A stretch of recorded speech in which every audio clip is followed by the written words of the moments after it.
Got a Chase and I got a Citibank, and it was a $500 and a $600 limit. Yep. And I was in heaven. I didn't know you had to pay it every month. Over the course of like 3 years, what happens is I'd go home and I'd work some of the catering job. I'd pay it off every 3 or 4 months. I'd pay the whole bill off and take it down to zero. If you got kids going to good schools and no one ever told them, what's it like when and you see people now who struggle with that, like the payday loans and stuff that are out there.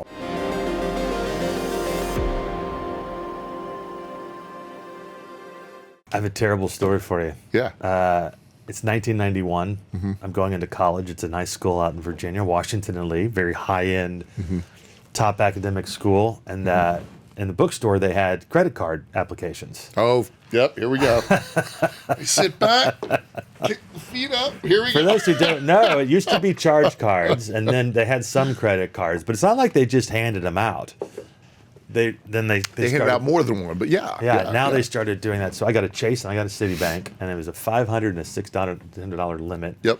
And I was in heaven. I think I was buying anything I wanted when I did it. And I wasn't irresponsible with it in the sense that I didn't like just spend everything. A little bit here, a little bit there. But bright guy on a full scholarship, taking courses, discussing literature, quantum physics, digging into chaos theory, computers. And 91, by the way.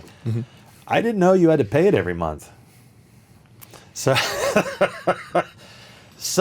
over the course of like 3 years, what happens is I'd go home and I'd work some of the catering job. I'd pay it off every 3 or 4 months. I'd pay the whole bill off and take it down to zero. I never looked at the late statements. I never looked at the fees or anything like that. And I'd see some of my friends, their limits going up. And I was like, well, that's weird. Why do you have a 3 or 4,000? I must be poor. They must know who my parents are, something like that. Because these rich kids, they had the credit cards. Their parents were paying. I had no clue. It wasn't until actually after college with the trash credit rating, because I had 300 delinquent, or 30, whatever it is, 4 years times 12 months of 50 delinquent pays per card. I still had the $500 and $600 limit. But I'm actually kind of glad because, bright kid, no one was ever taught any of that stuff.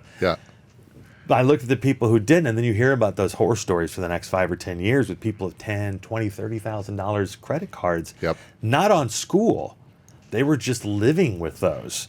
So if I had known, it was actually a very cheap lesson in comparison to what other people are doing, because it was a school bunch of rich kids. They just run off to go, hey, we're going to go to Baja, we're going to go skiing this weekend or something. And crummy credit when you're really young falls off pretty quickly. Yeah, it wasn't that big. It didn't affect me overall. Crummy credit when you're 40 is going to be hard to deal with. So but you have to pay a lot more attention to what you do.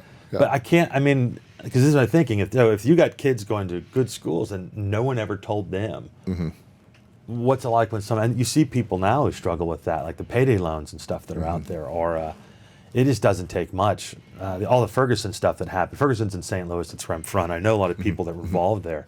That wasn't an angry ghetto. That was a working, poor class town. It was actually a mix of both black and white. The problem is St. Louis had all these little municipalities, and they made money through traffic tickets. And if you ever sat through a traffic ticket court, it is horrifying.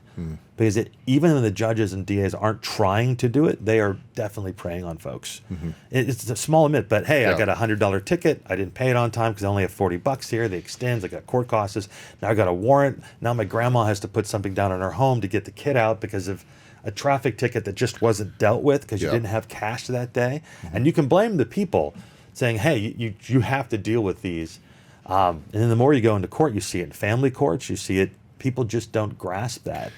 Why would they plan for the future? We can all be taken away with you for something you didn't even know. Hey, thanks for watching The Merge. We've got a ton more stuff for you to watch on YouTube, on Instagram, on TikTok, everywhere. Check us out.